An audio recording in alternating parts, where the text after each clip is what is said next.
Hey, welcome back. So, just like everyone else on YouTube right now, I'm going to create a stock market challenge series. And what I intend to do is start with $25,000. And what I want to do is I want to run what's called the wheel strategy on stock options. So, right now this is Robinhood. And what you want to make sure is if you want to follow along, and again, this is not financial advice, this is just for entertainment purposes only. You can follow along and just paper trade if you like. But you want to have this options setting toggled on. And if you don't have it activated, you're going to have to go to account and then your settings page. You'll have to answer a few questions to make sure you get permission or approved to trade options. And then once you get approved, you should have this option to trade right here. So a couple things that you want to make sure when you're trading options is you want to pick a good stock, in that you want to make sure the stock has a high volume. So if you look at SPY, which is a very popular stock to trade options on, and it tracks the S&P 500, it has a volume of almost 230 million on average. If you look at other stocks like Facebook or Apple, yes, they're good stocks, but if you look at their volume, it's not nearly as much. Facebook has a volume of 29 million on average. Another good stock that people trade options on is Triple Q, which tracks the NASDAQ 100, and that has a pretty high volume as well of 73 million. But again, nothing is as high as SPY, so that's what I'm going to choose. The other thing you have to want to look for when you pick a stock to trade options on, especially if you want to do the wheel strategy, is that it has to have a lot of option dates. So SPY has options 3 days a week, whereas other stocks may only have it once a week or maybe even once a month only. So I like SPY because it gives you a lot of options in terms of which expiration dates you want to pick, and also because it's very, very heavily traded. So if you're not familiar with the wheel strategy, it only involves selling calls and selling puts. So we never want to buy calls or buy puts using this strategy. And when you sell calls and puts, time is on your side, because as the time to the expiration date decreases, there's just a higher likelihood that you're going to collect on your premium and not get assigned shares or get your shares taken away from you.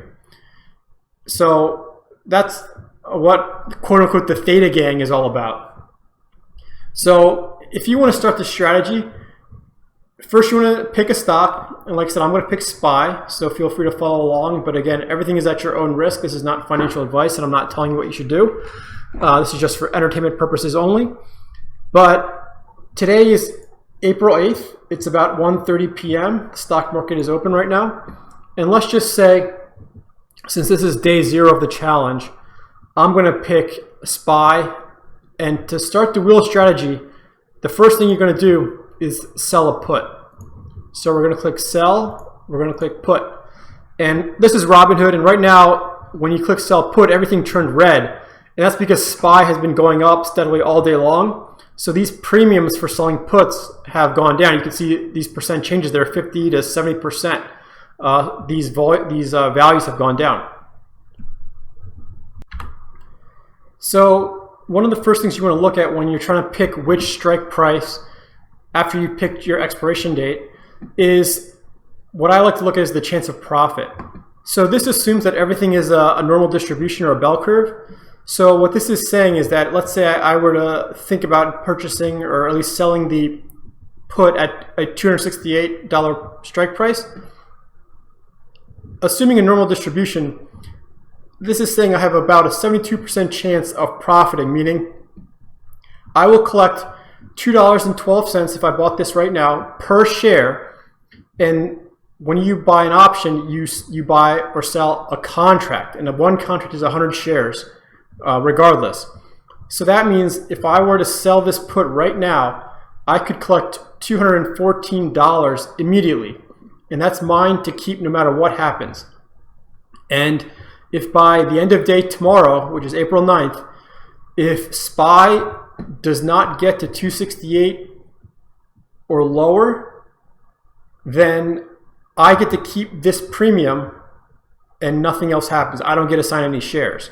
However, let's say tomorrow SPY just plummets and goes all the way down to 260. Well, I'm going to end up paying $26,800, right? Because it's $268 per share times 100 shares. And I'm going to get assigned 100 shares of SPY at $268 each. So basically, if this SPY stock plummets, I need to make sure I have $26,800 in my account. And that way, I can buy the 100 shares that I was obligated to buy. But I still would get to keep my premium. So that's the risk of selling puts initially. But I'm not afraid, because if I do get assigned those shares, then I'll just sell covered calls on them to keep making premium. And then eventually that will probably get called away from me at some point.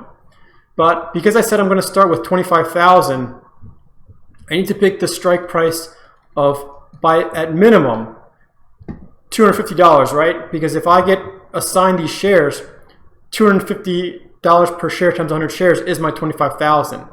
If I pick the strike price higher than that, well, then I wouldn't have the money to buy those shares, and I'd be in trouble. So as you can see, because SPY has gone up so darn much the past couple of days, it's gone up. There's a $20 difference between 250 and 270 that is trading at right now. So my chance of profit is incredibly high, right? 98%.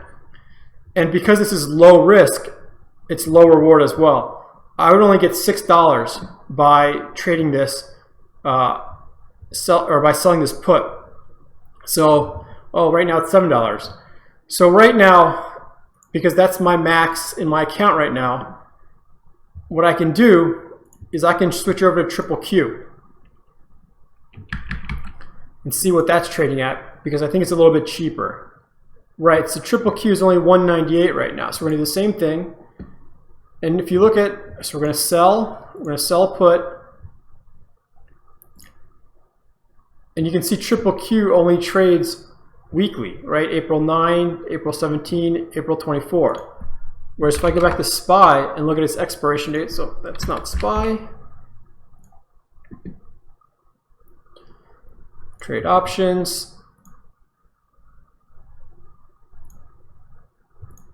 SPY trades almost every 2 or 3 days, right? So that's why I like SPY, because there's so many options. But let's go back to triple Q right now. Do the same thing, trade options. We're going to sell puts. And again, it's red because triple Q has also been going up all day long for the past, and also for the past few days. So these premiums have been going down. But let's say I want to play it safe initially, so I want to only buy options that have a chance of profit of 80% or more. Most people will say start at 70 to 75%, but I want to play it extra safe. So that would give us this 194 strike price, okay? So what I would do is I would click this. So right now, I would collect a premium of $79 immediately. And since I have $25,000 in my account, if I could assign these shares, I would only have to pay $19,400. So I could more than cover buying those shares, but I can only afford one contract. So what you do, you would click yes, you would click continue, you'd say you wanted one contract, which is 100 shares, and it's going to give you a limit price of about 80 cents per share, which times 100 would be $80. So you can see the minimum credit is $80. So I'd want to review that order, and then if I'm okay with it, I would go ahead and put it through.